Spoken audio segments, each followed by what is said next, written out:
رسول اللہ صلی اللہ علیہ وآلہ وسلم نے ارشاد فرمایا کہ جو بھی انسان یہ کلمہ ایک دفعہ پڑھے گا تو اس کو 20 لاکھ نیکیوں کا ثواب ملے گا، تو اللہ تعالیٰ 20 لاکھ نیکیاں اس کو عطا فرمائیں گے۔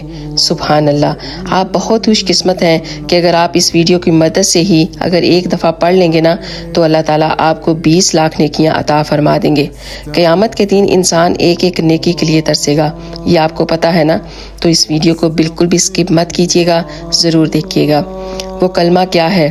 بسم اللہ الرحمن الرحیم، لا الہ الا اللہ وحدہ لا شریک لہ احدن صمدن لم یلد ولم یولد ولم یکن لہ کفوا احد۔ جس نے بھی اس کو پڑھا ہے ان سب کو مبارک ہو، اللہ تعالیٰ نے ان سب کو 20 لاکھ نیکیاں عطا فرما دی ہیں۔ اور اگر آپ اس ویڈیو کو صدقہ جاریہ کی نیت سے شیئر کریں گے تو جو بھی آپ کی مدد سے پڑھے گا آپ کو بھی اس کا ثواب ملتا رہے گا۔